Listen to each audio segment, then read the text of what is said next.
ሰላም ጤና ይስጥልኝ ውድ የፈታ ዴይሊ ተከታታዮቻችን ይህ የዕለተ ቅዳሜ ረፋድ ጥንቅራችን ነው። በዕለቱ ለእናንተ ይሆናሉ ብለን ያዘጋጀናቸውን መረጃዎች አሰባስበን በማጠናቀር ተገኝተናል። ቆይታችሁን ከኛ ጋር እንድታደርጉ አክብሮታዊ ግብዣችን ነው። ወደ ዕለቱ ዝርዝር መረጃዎቻችን ከማለፋችን በፊት በቅድሚያ ዋና ዋናዎቹን መረጃዎቻችንን እንጠቁማችሁ። በዓለማችን የተለያዩ ሀገራትን ወታደራዊ አቅም በየዓመቱ እየገመገመ ደረጃዎችን አውጥቶ ሪፖርት የሚያደርገው ግሎባል ፋየር ፓወር በዘንድሮ የፈረንጆቹ 2025 እንደተለመደው ዓመታዊ ሪፖርቱን ይፋ አድርጓል። በዚህ መሰረት በዓለማችን ቁጥር 1 ወታደራዊ አቅም ያላት ሀገር ማን ናት? ሌሎቹስ በዓለማችን እስከ 10 ያሉት ፈርጣማ ወታደራዊ አቅም ያላቸው እነማን ናቸው? ኢትዮጵያስ ከዓለምና አፍሪካ አንጻር የቱ ጋር ትገኛለች? ግብጽና ኤርትራስ የሚለውን በተመለከተ ሪፖርቱን መሰረት አድርገን የምናደርሳችሁ ይሆናል። በኦሮሚያ ክልል ምዕራብ ሸዋ ዞን ከባድ ውጊያ መከፈቱ ተሰምቷል። በሁለት ወረዳዎች በተደረጉ ውጊያዎች በርካታ ሰዎች ሕይወት ማለፉ ተሰምቷል። መረጃው የጥንቅራችን አካል ነው። በአማራ ክልል እየተካሄደ ካለው ውጊያ ጋር በተያያዘ አሶሺየትድ ፕሬስ አንድ ዘገባን አስነብቧል። በዚሁ ዘገባ ላይም በጎጃም የፋኖ እንቅስቃሴዎች ከሚመሩት መካከልም አስረስ ማሬ ዳምጤን ያናገረ መሆኑን አመልክቷል። ከዚሁ ጋር በተያያዘም ያለውን መረጃ አካተናል። የነመስከረም አበራን የክስ መዝገብ የፌዴራል ከፍተኛ ፍርድ ቤት ተመልክቶታል። በችሎት ሲጠበቁ የነበሩት ምስክሮች የሚያጓጉዘው የፌዴራል ፖሊስ በፋኖ ታጣቂዎችና በመከላከያ ሰራዊት መካከል በተደረገው ጦርነት ምክንያት ምስክሮቹ አዲስ አበባ የፌዴራል ከፍተኛ ፍርድ ቤት ልደታ ምድብ የሽብር ወንጀል ችሎት በወቅቱ መድረስ አለመቻላቸውን በደብዳቤ መግለጹ ተሰምቷል። የችሎት መረጃውን እናደርሳለን።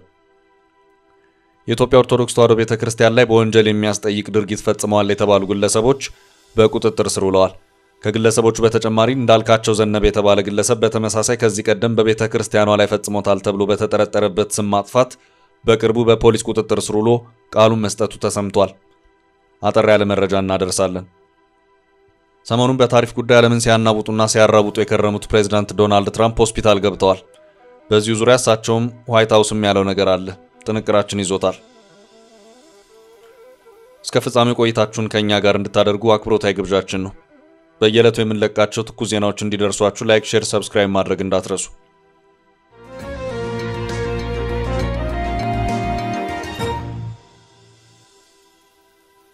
የኢትዮጵያ ወታደራዊ ደረጃ ይፋ ሆነ።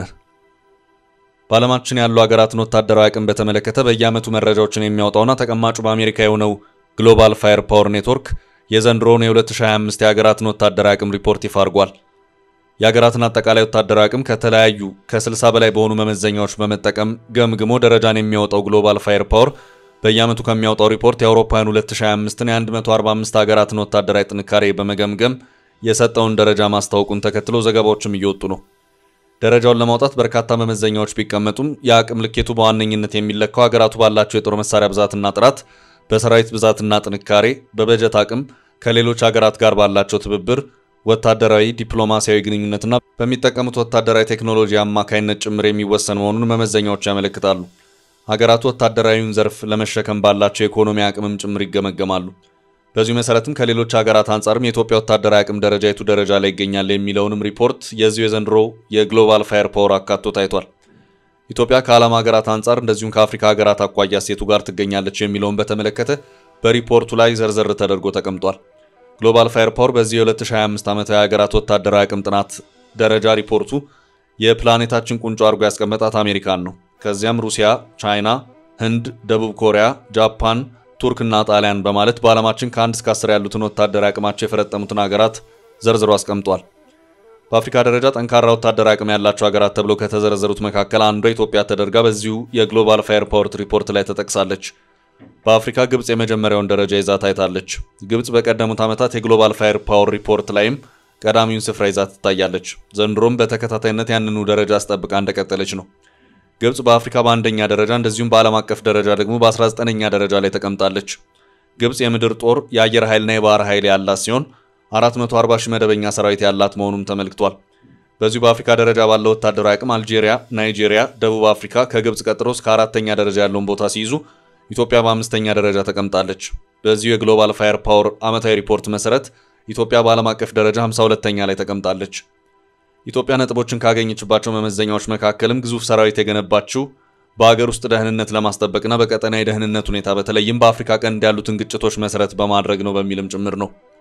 ኢትዮጵያ ሰራዊቷን ዘመናዊ የጦር መሳሪያዎች ለማስታጠቅ፣ ወሳኝ ወታደራዊ መሳሪያዎችን ለመስራትና የሰው ኃይሏን ለማሰልጠን ከፍተኛ መዋዕለ ንዋይ የምታፈስ መሆኑን በሪፖርቱ ተመልክቷል።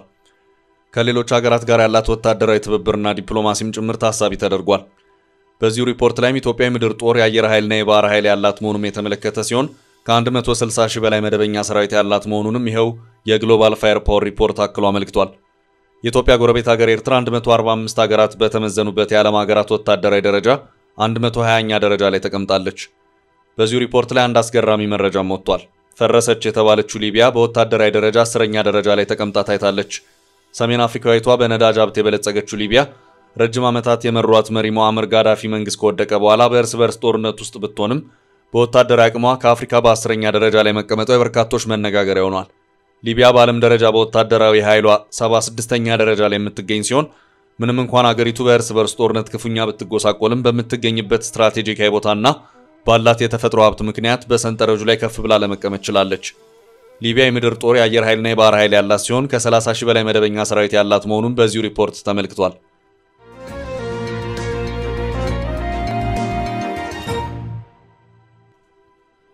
ወደ ቀጣይ መረጃ አለፍ። የኦሮሚያው ምዕራብ ሸዋ ውጊያ። በኦሮሚያ ክልል ምዕራብ ሸዋ ዞን ከባድ ውጊያ መከፈቱ ተሰምቷል። በሁለት ወረዳዎች በተደረጉ ውጊያዎች በርካታ ሰዎች ሕይወታቸው ማለፉ ተሰምቷል። ውጊያው በክልሉ ምዕራብ ሸዋ ዞን ሜታ ሮቢና ቡና ግንደበረት ወረዳዎች መካሄዱን የተገለጸው። በኦሮሚያ ክልል ምዕራብ ሸዋ ዞን ሜታ ሮቢና ቡና ግንደበረት ወረዳዎች ትላንት ንጋት ላይ በመንግስት የጸጥታ ኃይሎችና በኦሮሞ ነጻነት ሰራዊት መካከል በተደረገው ውጊያ ቁጥራቸው ያልታወቁ ንጹሃን ሕይወት ማለፉን ዋዜማ በዚሁ ዘገባው አመልክቷል። ከፍተኛ ቁጥር ያላቸው ታጣቂዎች በተመሳሳይ ሰዓት ወደ ወረዳዎቹ መግባታቸውን ተከትሎ ለሰዓታት የዘለቀ የተኩስ ልውውጥ እንደተደረገ ምንጮቹን ዋቢ ያደረገው ይኸው የዋዜማ ዘገባ አመልክቷል። በሜታ ወልቂጤ ወረዳ ኤላ በተባለች ቀበሌም በግጭት ሁለት የክልሉ ሚሊሻ አባላት ሕይወት ማለፉ ተነግሯል። በአገር መከላከያ ሰራዊትና በኦሮሞ ነጻነት ጦር በኦሮሚያ ክልል የተለያዩ አካባቢዎች የቀጠለው ውጊያ በአገሪቱ በተለይም በክልሉ የብዙ ሰዎች ሕይወት እያጠፋ ብዙ ነዋሪዎችን እያፈናቀለ ከፍተኛ የምጣኔ ሀብት ቀውስም እያስከተለ እንደሚገኝ ተከታታይ ሪፖርቶች በማመልከት ላይ ይገኛሉ። በኦሮሚያ ክልል ለዓመታት የቀጠለው ውጊያን ለማስቆም ከዚህ ቀደም ሁለት ጊዜ ታንዛኒያ ውስጥ በኢትዮጵያ መንግስትና መንግስት ኦነግ ሸኔ በሚሉ የኦሮሞ ነጻነት ሰራዊት ተወካዮች መካከል ድርድር ቢደረግም ተፋላሚዎች ባለመስማማታቸው ውጊያው ቀጥሏል።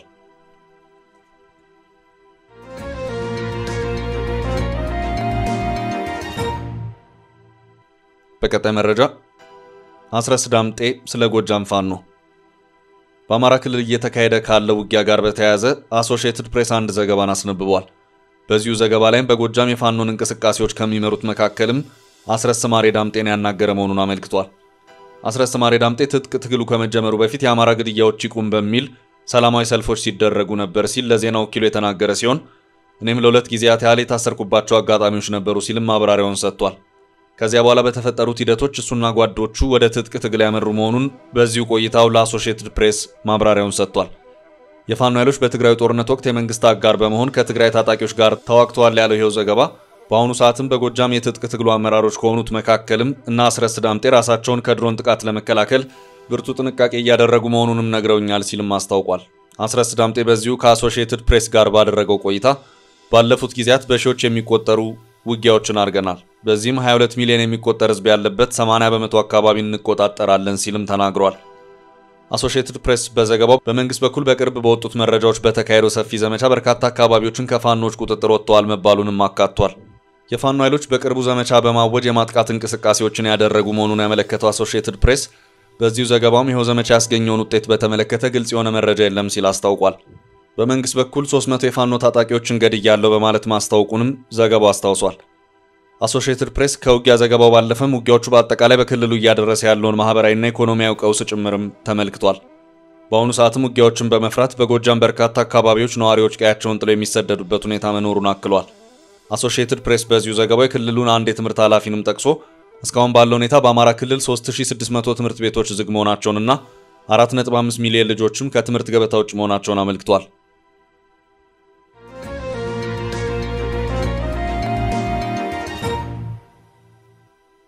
በቀጣይ መረጃ በእነመስከረም ችሎት ያልተገኙት ምስክሮች። የእነመስከረም አበራን የክስ መዝገብ የፌዴራል ከፍተኛ ፍርድ ቤት ተመልክቶታል። የእነመስከረም አበራን የክስ መዝገብ የፌዴራል ከፍተኛ ፍርድ ቤት የተመለከተው ሲሆን በዶክተር ወንዶሰማ አሰፋ ስም እየታየ ባለው መዝገብ የተከሰሱት 51 ሰዎች ሲሆኑ 23 ያህሉ የሚሆኑት ናቸው ባለፉት ጊዜያት ችሎት በመቅረብ ጉዳያቸውን እየተከታተሉ ያሉት። ሌሎቹም ፖሊስ መጥሪያ በማድረስ በችሎት ተገኝተው ክሳቸውን እንዲከታተሉ ማዘዙ ይታወሳል። የጋዜጣ ጥሪ ተደርጎላቸው ይምጡ የተባሉት በአሁኑ ሰዓት ነፍጥ አንግበው በአማራ ክልል እየተንቀሳቀሱ የሚገኙት ምሬ ወዳጆን ጨምሮ 27 ተከሳሾች ይገኙበታል። እነ ዶክተር ወንዶሰን አሰፋና መስከረም አበራን ጨምሮ 23 ተከሳሾች በአማራ ክልል ካለው ሁኔታ ጋር በተያያዘ ታስረውና በሽብር ወንጀል ተከሰው የፍርድ ሂደታቸው እየታየ እንደሆነ ይታወቃል። ተከሳሾቹ በዋና ወንጀል አድራጊነትና ተሳታፊነት የሽብር ድርጊት በመምራት በማደራጀት ከ200 በላይ ለሚሆኑ ሰዎች ሕይወት ማለፍ ምክንያት መሆናቸውን አቃቤ ሕግ ክስ አቅርቦባቸው የዋስትና መብት ጥያቄያቸው በፍርድ ቤት ውድቅ ተደርጎ ተከሳሾቹ በማረሚያ ቤት ሆነው የፍርድ ሂደቱ እንደቀጠለ ነው። ከአማራ ክልል የጸጥታ መደፍረስ ጋር በተገናኘ በእነ ዶክተር ወንዶሰን አሰፋ፣ መስከረም አበራ፣ ጋዜጠኛ ጎበዜ ሲሳይ፣ ጋዜጠኛ ዳዊት በጋሻውና ሲሳይ አውግቸው በሚጠራ የክስ መዝገብ በተጠረጠሩበት የሽብር ወንጀል አቃቤ ሕግ ከኦሮሞ አስተዳደር ዞን ጅሌ ጥሙጋ ወረዳ ያሉ ምስክሮችን ወደ ኮምቦልቻ ኤርፖርት በማጓጓዝ አዲስ አበባ ተቀብሎ ሲያስመሰክር ቆይቷል። ይሁን እንጂ በትላንትናው ዕለት ከጅሌ ጥሙጋ የተነሱት የአቃቤ ሕግ ምስክሮች ወደ ኮምቦልቻ ኤርፖርት ሲጓጓዙ መንገድ ላይ በፋኖ ታጣቂዎችና በመከላከያ ሰራዊት መካከል በተደረገው ጦርነት ምክንያት ምስክሮቹ አዲስ አበባ የፌዴራል ከፍተኛ ፍርድ ቤት ልደታ ምድብ የሽብር ወንጀል ችሎት በወቅቱ መድረስ አለመቻላቸውን ነው ምስክሮቹን የሚያጓጉዘው የፌዴራል ፖሊስ ለፍርድ ቤቱ በደብዳቤ ገለጸው። መዝገቡን የያዘው አቃቤ ሕግ አቶ ናትናኤል ስንታየው ስለ ጉዳዩ እንዲያስረዱ ተጠይቀው ምስክሮቹ በተጠርጣሪዎቹ ላይ እንዳይመሰክሩ ሆን ተብሎ ነው ጦርነቱ የተካሄደው ሲሉ አስረድተዋል። ችሎቱ በበኩሉ ተጠርጣሪዎቹ ከ2 ዓመት በላይ በእስር ላይ ስለቆዩ አቃቤ ሕግ በስበብ አስባቡ ምክንያት እየጠቀሰ ከዚህ በላይ መዘግየት የለበትም ሲል አስጠንቅቋል።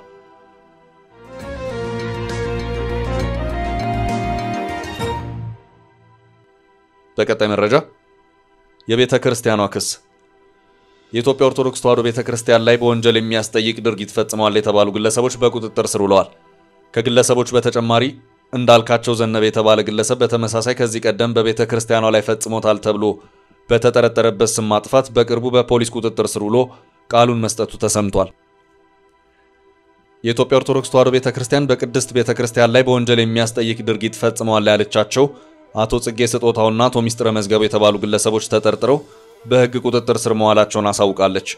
የቤተ ክርስቲያኗ የሕግ ባለሙያዎች አብይ ኮሚቴ ራሳቸውን መሪጌታ ጽጌ ስጦታውና መሪጌታ ሚስጥረ መዝገቡ ብለው የሚጠሩ ግለሰቦች በቅድስት ቤተ ክርስቲያናችን ሥርዓተ እምነት ላይ በወንጀል የሚያስጠይቅ ድርጊት ፈጽመዋል በሚል ተጠርጥረው የወንጀል አቤቱታ ቀርቦባቸዋል ሲል አሳውቋል።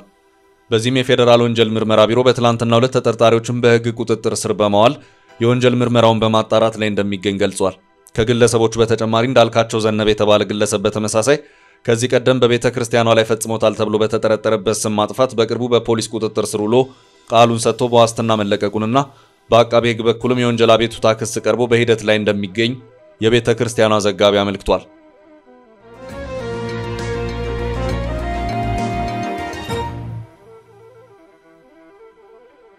በቀጣይ መረጃ ትራምፕ ሆስፒታል ገቡ።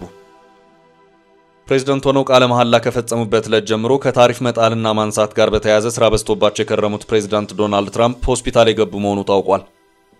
ፕሬዝዳንቱ ሆስፒታል የገቡት አጠቃላይ የጤንነት ምርመራዎችን ለማድረግ መሆኑን ዋይት ሃውስ አስታውቋል። ፕሬዝዳንቱ ስልጣን ከያዙ በኋላ ይህ የመጀመሪያቸው የሆነ ምርመራ ነውም ተብሏል። የ78 ዓመቱ አዛውንት ትራምፕ ከዚሁ አሁን ሆስፒታል ከገቡበት ምርመራ ጋር በተያያዘም በማህበራዊ ትስስር ሚዲያቸው ላይ ባስነበቡት አጭር ጽሑፍ ጥሩ እየተሰማኝ አይደለም እናም ምርመራ ማድረጉ አስፈላጊ ነው ብለዋል። የዋይት ሃውስ ቃል አቀባይ ካሮሊን ሌቪት ከዚሁ ጋር በተያያዘ በሰጠችው ማብራሪያም ትራምፕ ስራ በዝቶባቸው የነበረ መሆኑን አስታውቃ የምርመራ ሂደታቸውንም እንዳጠናቀቁ ሪፖርት የምናደርግ መሆኑ ይታወቅልን ስትልም አስታውቃለች።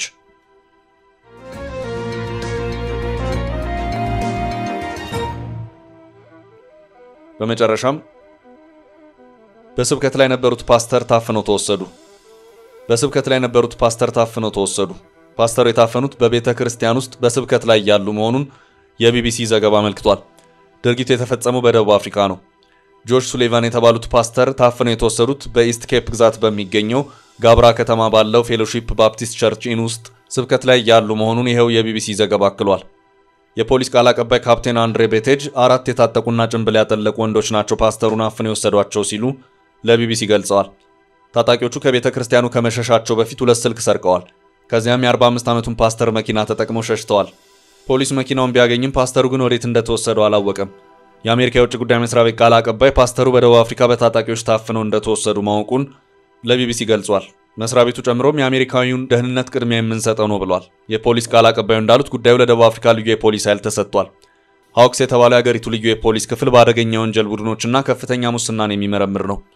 የሃውክስ ቃል አቀባይ ኮሎኔል አቬሌ ፉምባ ፖሊስ ግለሰቡን ለማግኘት ሁሉንም አማራጭ እየተመለከተ ነው ማለታቸውንም የቢቢሲ ድረገጽ ዘገባ አመልክቷል። የፓስተሩ ቤተሰብ ቃል አቀባይ ጀረሚ ሆል ፓስተሩ ከባለቤታቸውና ከልጆቹ ጋር ቤተክርስቲያን ነበር፣ አፍነው የወሰዷቸው ታጣቂዎች ስሙን ያውቁት ነበር ማለቱንም በዚሁ የቢቢሲ ዘገባ ላይ ተመልክቷል። በደቡብ አፍሪካ የታጠቁ ኃይሎች አፈናና ግድያ በእጅጉ የተስፋፋ የወንጀል ድርጊት ነው። ቻችን ለዛሬ ያዝንላችሁን ርዕሰ ጉዳዮች እዚህ ላይ ቋጨን። ላይክ፣ ሼር እና ኮሜንት በማድረግ ለቻናላችን ድጋፋችሁን መግለጽ እንዳትዘነጉ እያልን ከሌሎች መረጃዎች ጋር ደግመን እስክንገናኝ ቸር ያሰማን ስንል ተሰናበትን።